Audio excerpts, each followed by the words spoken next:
The New York Yankees have made a very sneaky signing, bringing in a veteran pitcher who has a very good history of playoff baseball as Brian Cashman adds another lefty pitcher to the New York Yankees in the bullpen. So it's not just Tim Hill alone, and this is an excellent move by the team, and we're going to break all of it down.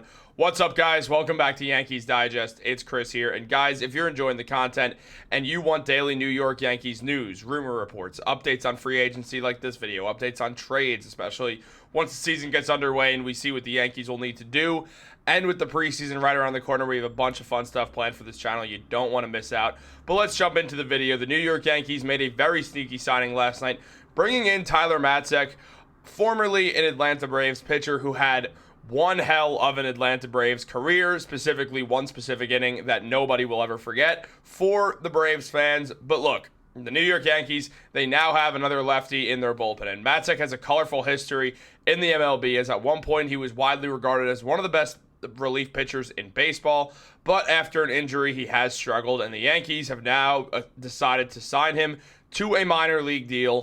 As mentioned by Chris Gallagher, veteran reliever Tyler Matzek closed in on a deal with the Yankees. It'll be a minor league deal for Matzek, who impressed scouts in a recent showcase, as an agreement is in place. Now, Ryan Garcia mentioned that across 20 playoff appearances, Matzek has a 1.48 ERA and a 40% strikeout percentage, including one of the most electric innings in Braves history. His fastball did regress post-injury, but he could bring back his cutter and have a pretty disgusting three-pitch mix. And on top of all that, ESPN discussed this signing, saying, while Tim Hill, who signed a one-year, $2.85 million contract after a strong 2024 season with the Yankees, is a ground ball specialist from the left side, Matzek missed bats at a high rate when healthy, recording a 27.4 strikeout percentage from 2020 through 2022 with a fastball in the mid-90s. Hill remains the only left-handed reliever on the Yankees' 40-man roster, but Brandon Leibrandt and Javian Sandridge are the other lefties slated to report to spring training as non-roster invitees. So Matzek joins a few other lefty names, while the Yankees will most likely be adding one other lefty to their 40-man roster, and Matzek definitely is the clear-cut favorite, but it's not a guarantee that he's going to get it, especially after last season that he had, having a 9.90 ERA once he recovered from his injury. He only pitched 10 innings, and he pitched 11 games, had a 1.9 whip, minus 0.5 WAR,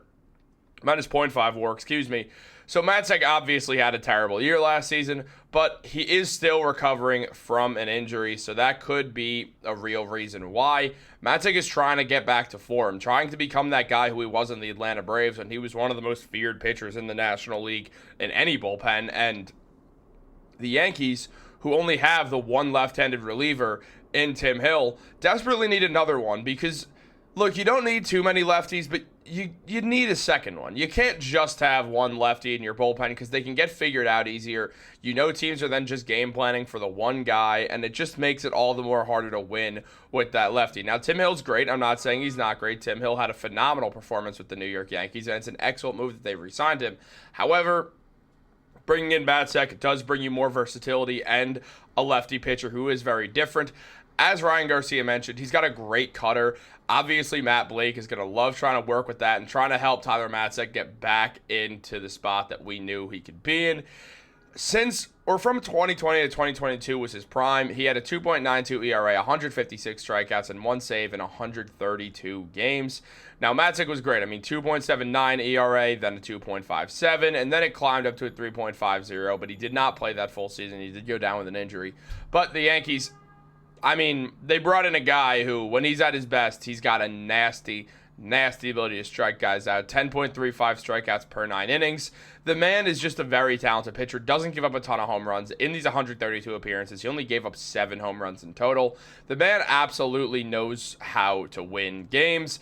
The Yankees need another lefty, as I mentioned. Perfect move to bring him in. Obviously, again, it's a risk. Maybe he doesn't have the stuff anymore, and the Yankees did bring in other lefty relievers, but it's still going to be headlined by Tim Hill, who with the Yankees last year was 3-0 with an ERA of 2.05, had 18 strikeouts and 35 appearances for the Yankees. He's not a strikeout pitcher at all. It's fine. It's not what we need him for. 3.68 strikeouts per 9 innings. He's a ground ball pitcher. The Yankees' infielding is excellent this year, having Paul Goldschmidt and Jazz Chisholm as your first and second baseman, and Anthony Volpe as your shortstop, and guy to be named later as your third baseman, whether that's Oswaldo Cabrera, Oswald Peraza, Yorbit Vivas, or DJ LeMahieu, or someone from the outside looking in, which there is still that possibility of, and we do actually have a video coming out on that, so we will discuss that soon as well. So there are some moves the Yankees can still make, but they have excellent fielding, so even if Matzek can start striking people out the way that he used to, the thing is, the Yankees have built a very, very good bullpen, so they will be in, or a very good bullpen, but on top of that, a very good infield when it comes to fielding the ball. So he will have more versatility where he won't be forced to strike people out. Unlike last season when the Yankees had, an aging Anthony Rizzo / sometimes Ben Rice and Gleyber Torres as your first and second baseman, which obviously was not a very good fielding duo at all.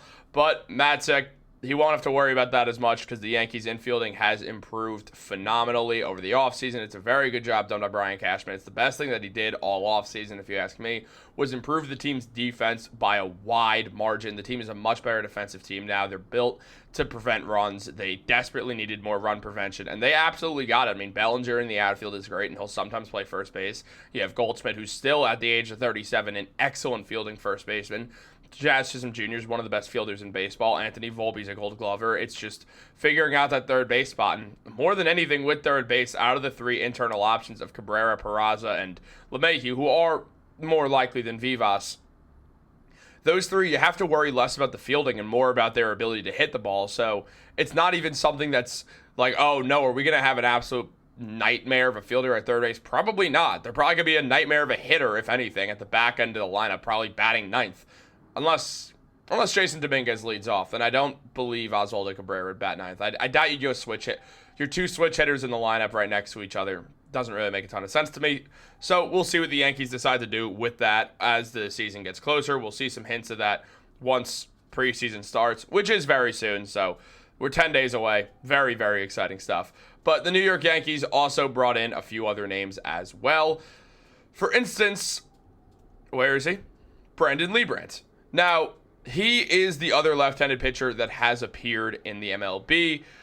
He hasn't appeared much. Only pitched 15 innings in his MLB career and a total of 7 games. Had a 9.95 ERA last time around and a whip of 2.053. So, not the world's greatest pitcher by any means. And one would imagine that Tyler Matzek, who impressed a lot of people, is definitely better off to get that 40-man roster spot. It'd be pretty surprising if he didn't and if Leibrandt beat him out. But the Yankees showed interest in Leibrandt as well. And again, it goes back to the Matt Blake thing of fixing relievers in their 30s. Just because that's what Matt Blake does. He's a wizard. And again, the Yankees have their elite lefty. They have Tim Hill, who put up a 1.08 ERA in the playoffs, 3 strikeouts and 10 appearances. The man was very, very good in the playoffs. He was disgusting, and it's why the Yankees pitched him so much in the playoffs. They really used him as a workhorse in the relief pit in the bullpen because he was one of their most, if not their most consistent arm. So the Yankees knew what they were doing, and they brought him in. But you can't overuse your one lefty, so having Tyler Matzek in there should help as well. Now, here's the weird thing, guys. The Yankees, they don't exactly have a spot for Matzek right now. If they trade Marcus Stroman, which eventually they probably will, then they would. But right now their bullpen's full. So Matzek coming on is, at least in the beginning, likely to be sitting somewhere in the minors. Because, first of all, he has to get reacclimated to pitching consistently, and the Yankees will try to use him consistently. But on top of that, you just don't have room for him. The Yankees want to move Marcus Stroman, and the problem is teams don't want Stroman. We saw Jack Flaherty get less money per year than Marcus Stroman's getting, and Flaherty's a far superior pitcher than Marcus Stroman. So it's definitely something that you got to be worried about because you look at the Yankees and you think, all right, this could be an issue because if Flaherty's making less money than Stroman, no one's going to want to take on that Stroman contract. The Yankees are going to have to pay the vast majority just to get it off. And then it comes down to, do the Yankees actually want to do that? So the way that Marcus Stroman, his Yankees career goes from here, will have an impact on everything for Tyler Matzek, but Matzek will be ready in case someone goes down with an injury to step in and be in that bullpen and hopefully show what he showed with the Atlanta Braves. But guys, let me know what you think down below. Like this video, subscribe, turn on post notifications. Have a great day, and go Yankees.